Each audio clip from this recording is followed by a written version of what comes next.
Salut les pirates, j'espère que vous allez bien. Bienvenue ici une nouvelle vidéo sur Iron Studio. Bon, comme d'habitude, pour l'instant, ça sent pas mal, mais on a eu beaucoup d'arrivages. Et surtout ici, ce qui est bien, c'est qu'on a reçu, comme d'habitude, les versions régulières et DX de Disney.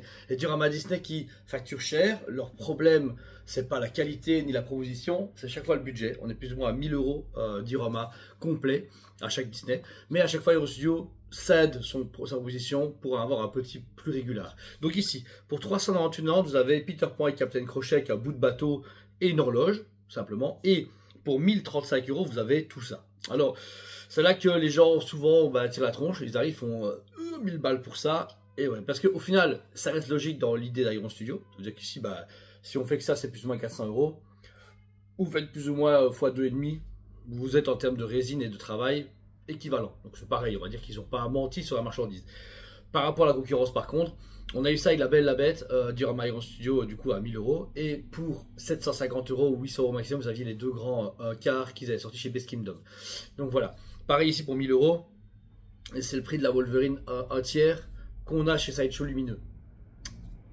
Voilà, donc après, c'est juste un gros Wolverine et des grosses griffes. Là, ici, on est sur une position avec plein de personnages, plein de vie, plein de résine, etc. Donc voilà, c'est encore une fois deux écoles, mais quoi qu'il en soit, en tout cas, nous, personnellement, dans le marché européen, ça ne décolle pas beaucoup. Nous, on en prend toujours de base pour les choses, on en vend quand même à la demande, c'est sûr. Comme un jour, ça, on a vendu, etc. Mais ça avec 600 €, on aurait vendu 10 fois plus. Le clientèle Disney de base, à mes yeux, n'a pas forcément les moyens, parce que si ils sont de Disney, ils achètent beaucoup de trucs Disney. Ça fait du pop, des goodies, des mugs, ils vont à Disneyland Paris souvent, etc. Donc, sortir 1000 € comme ça fait toujours mal. Et puis voilà, bon, du coup, c'est ça qui pose le problème. Donc, venons sur les propositions. On a Peter Pan et Captain Crochet dans les deux modèles, sauf que là, va être plus chargé que l'autre. Prenons du coup dans les deux cas Peter Pan. Super belle réalisation, puisque là, Peter Pan regarde Crochet d'un air espiègle. On est vraiment sur le Peter Pan années 50. Je ne sais plus quand ils sont dessinés animés. C'est en 50 ou début 60. C'est après même 48, je ne sais plus. Mais en tout 48. Je ne sais plus. En tout cas, très rétro, visage super beau. Alors on ne reconnaît pas à 100% les traits de Disney, à chaque fois c'est légèrement interprété, à chaque fois on dirait qu'à part pour Mickey qu'ils ont fait bien, mais La Belle la Bête ou Scar, même Scar avait une tête de Lorcana, j'appelle ça, le côté dessiné, je sais pas pourquoi. Après le costume est super cool, la position, alors la position normalement doit être que la lame doit toucher la lame, donc vraiment en fait à la base ils se battent lame contre lame, mais on est d'accord qu'aucun moment la statue de Peter Pan n'aurait tenu sur une seule lame, c'est impossible. Mais sinon le travail du costume est chouette, la position désarticulé, très gracieux de Peter Pan est bien respecté. Ce côté, on garde, super chouette. C'est un travail que j'aime beaucoup et que j'apprécie au niveau de la proposition. Ensuite, Crochet. Alors, Captain Crochet, les gens disent, ouais, c'est pas normal, il regarde pas Peter Pan. C'est vrai que c'est bizarre, mais après, je pense que là, Crochet, il est déstabilisé. Parce que son visage déjà est magnifique. On reconnaît les traits de Crochet, bon, lui, il est parfait. Les yeux, l'expression, la bouche, la fausse petite barbe qu'il a au niveau de son menton, et sa chevelure et son grand chapeau de forme steak qui est vraiment magnifique. Et il regarde un peu partout parce qu'il y a Féclochette, il y a Peter Pan, il y a Mouche qui s'en va, il y a le bateau qui coule, il y a le crocodile. En fait, tout ça, je pense, sature le pauvre bonhomme. Et c'est pour ça qu'il est comme ça. Même si au final, je pense que ça n'aurait pas coûté grand chose de tirer un peu ses yeux à droite. Mais bon, voilà, c'était un choix. Mais sinon, la proposition du Captain Crochet est magnifique. On a un travail super beau, très bien travaillé au niveau des textures, au niveau de la position et surtout, encore une fois, de cette des articulations. Moi je me rappelle quand les dessins animés quand j'étais petit, c'était très, pas articulé, mais très fluide, mais très saccadé, comme des danseurs, etc. Et c'est ce qu'on reconnaît. On voit le bout de son pied qui est plié, du coup la statue il n'y a que là-dessus.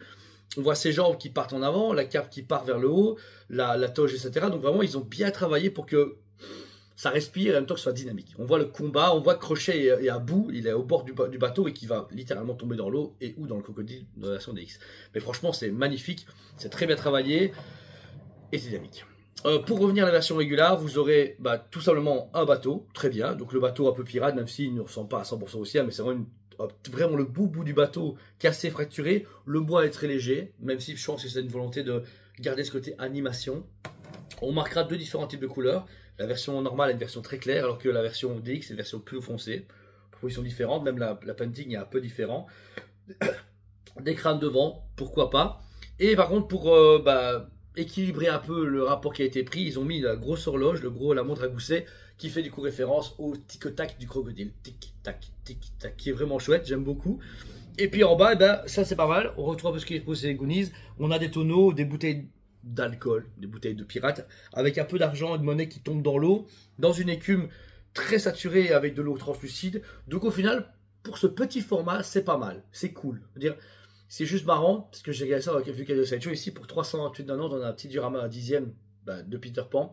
Et bien en fait, donc les Sideshow, j'ai vu pour 350 $ à l'époque, on avait un premium format de Captain Crochet que Sideshow avait fait. Sideshow avait fait des premium formats Disney assez rares à trouver, mais c'est marrant que pour le même prix, on a fait un quart énorme de Captain Crochet. Mais bon, comme quoi, après les années, ça change. Pour revenir à la version DX, ben là on va en switcher, on va avoir le même bateau, sauf que un peu plus foncé, travaillé, je trouve un peu mieux travaillé. Il y a un côté un peu plus poussé que la version normale. Par contre, le magnifique Monsieur Mouche, lui, il est parfait pareil. Tracassé, regardant par le bord de l'eau, il regarde un peu, après l'argent qui tombe, les coffres, et en même temps, il va couler, puisque le bateau vraiment a cette idée de couler. Le visage est super beau, son gros nez un peu légèrement rougeâtre, le petit bonnet rouge, le costume très lisse, les petites sandales, parfait. Franchement, moi ça me rappelle tous les films Hook avec Robbie Williams que j'avais hyper adoré. Et voilà, et apparemment pareil, la proposition en dessous est pareil, les bouteilles, il y a un peu plus de bouteilles comme il y a plus d'eau, il y a vraiment plus de détails. Mais ce qui va être le plus impressionnant, ça va être toute l'eau. Là, on a une grosse partie d'eau, un peu à la Mosasaur de Prime Studio. De l'eau qui part un peu partout avec des grosses écumes, très assumées par rapport à l'animation, vraiment très prononcée.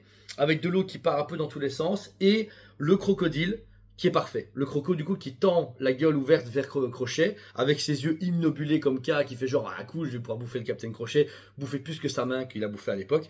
Et là, on travaille super lisse, belle dentition, la langue légèrement humidifiée. Donc ils ont vraiment travaillé pour que le crocodile soit hyper immersif. Donc voilà. Récapitulons, et du coup pour 400 € une régulière, pour 1050 € une version DX, c'est trop cher, c'est sûr. Iron Studio malheureusement facture un peu trop cher pour le moment par rapport à la concurrence, mais à côté de ça, il n'y a que eux qui proposent ça. Voilà. Oh, j'ai oublié. Et la petite fée Clochette, excusez-moi. La petite Clochette qui est agrippée du coup à la petite cape de Crochet, que j'avais oublié de vous spécifier en descendant. Mais voilà, après il est bien rempli. Pour 1000 balles, on a quand même 5 personnages. Bon, la fée Clochette, elle compte que l'accessoire, mais quand même.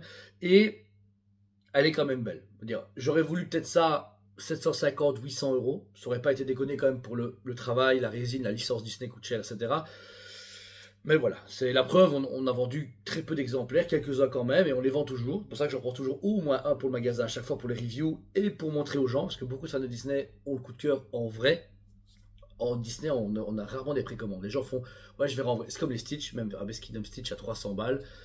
Les gens ne savent pas, heureusement qu'on en demande la base, parce que dès qu'ils arrivent, ouais, j'en veux, et on les balance dehors aux gens. Donc, je veux dire, mais c'est au coup de cœur visuel, c'est ça qui est important aussi pour un magasin spécialisé, c'est de vous exposer les produits et vous les présenter, parce que vendre tout sous catalogue, c'est un peu trop facile et en même temps, ça ne sert à rien. Le but des gens, c'est qu'ils découvrent, qu'ils soient conseillés et qu'ils voient le produit en vrai, parce que même la photo était très belle, la photoshopée, c'est magnifique, mais on voit quand même les défauts ou les améliorations en vrai. Donc voilà, si elle vous intéresse, sont toutes les deux disponibles, parce qu'il faut savoir que la version Regular est en stock maintenant, la version DX, elles partent toutes, puisqu'elles sont déjà toutes vendues, mais on a un réassort dans les prochaines semaines ou mois. Donc si vous intéresse, dire ouais, je voudrais bien l'avoir, qu'il est en précommande, c'est normal. Mais si vous le commandez, vous aurez le dispatch dans 1 ou 2 mois, le temps que les conteneurs arrivent et toutes ces conneries arrivent. Donc voilà. C'est Iron Studio, fabricant brésilien, que j'aime beaucoup. Pour produire à 10e, ils font beaucoup de choses super cool. On a un catalogue énorme en magasin, donc n'hésitez pas à les consulter. Ça reste malgré tout une bonne accessibilité si vous n'avez pas de quoi vous payer des gros formats ou même la place. Entre du Sideshow et du Prime Studio qui sont très grands, qui sont des taux entre 1000 et 2000 €. Iron Studio propose des produits qui vont de 250 à 1000 € pour les dioramas, on va dire plus ou moins 500 €, qui sont très variés. Marvel, DC, Star Wars, Disney, Science Anneaux, ils ont vraiment énormément de licences et ils proposent chaque fois ces côtés morcelés. Un gros diorama, si vous dites ouais non, j'ai pas 1000 €, et pour 400 €, vous pouvez quand même vous faire plaisir et avoir un diorama qui est certes moins épique, mais qui est casable et quand même qui fait le café. Donc voilà. J'espère que la vidéo vous a plu, n'hésitez pas à vous abonner, mettez un commentaire à cette vidéo, je vous aime beaucoup et je vous dis à très bientôt.